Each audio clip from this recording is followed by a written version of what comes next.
बड़े थे। लेकिन अब दुनिया में युद्ध और संघर्ष रोकने की कोशिशें हो रही हैं। टैरिफ वॉर को लेकर ट्रंप ढीले पड़ रहे हैं तो सोने की कीमतों में नरमी आ रही। दूसरी वजह, सोने ने पिछले एक साल में 50% तक का रिटर्न दिया है। इस वजह से लोगों ने मुनाफा कमाने के लिए सोना बेचना शुरू किया। इस वजह से भी सोने के दाम गिर रहे हैं। तीसरी वजह, सोने और डॉलर में गजब का रिलेशन है। जितना डॉलर मजबूत होगा सोने की कीमत कम हो। डॉलर इंडेक्स में आज 0.2 अंकों का सुधार आया, जबकि अक्टूबर में 7 दिन के अंदर डॉलर 1.2 अंक टूटा था, जिसकी वजह से सोने के दाम तेजी से बढ़े थे। चौथी वजह, दुनिया भर के सेंट्रल बैंक का बंपर सोना खरीदना, जैसे कि चीन और भारत के बैंक सोना खरीद रहे हैं। इससे भी सोने की कीमत कम होती जा रही, यानी ऑल टाइम हाई से सोना और चांदी की कीमत अब गिरावट की तरफ है।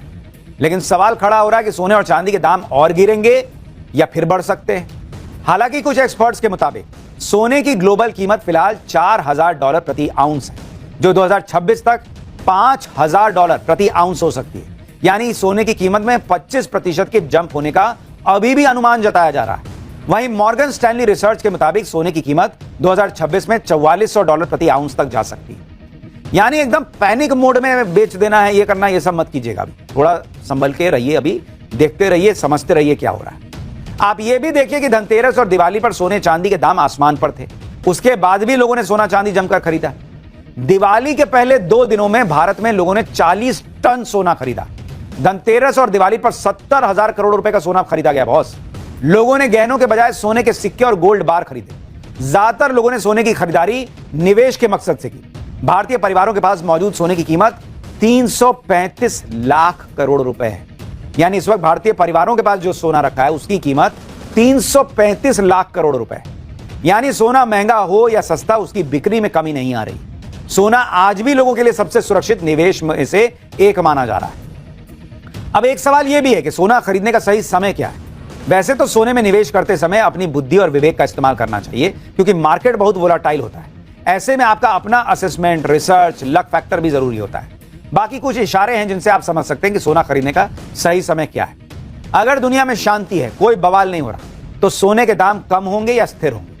अगर डॉलर की कीमत बढ़ती रहेगी या डॉलर मजबूत होता रहेगा तो सोने की कीमत गिरने की संभावना रहती है। दुनिया के बड़े देशों पर नजर रखिए। अगर वहां के सेंट्रल बैंक सोना खरीद रहे हैं तो इससे सोने के दाम कम हो सकते हैं। ये सारे संकेत हमेशा सही हो, इसकी भी गारंटी नहीं है। सोना खरीदने से पहले अपनी खुद की रिसर्च जरूर कीजिए। अगर निवेश के लिए कर रहे हैं तो भी, नहीं तो शादियों या फिर फेस्टिव सीजन में तो लोग सोना खरीदते ही रहते हैं। सोना किसी भी देश की इकोनॉमी में बड़ी भूमिका निभाता है और भारत दुनिया की सबसे तेजी से बढ़ती इकोनॉमी है।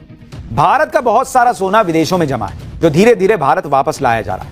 भारत में सोने का भंडार बढ़ाने के पीछे की वजह भी आपको बताता हूं। मार्च 2025 से सितंबर 2025 यानी 6 महीने में 64,000 किलो सोना भारत लाया गया। मार्च 2023 से अब तक 2,74,000 किलो सोना भारत वापस लाया जा चुका है। दुनिया में तेजी से बदल रहे हालात और युद्ध की वजह से सोना वापस ला रही है मोदी सरकार।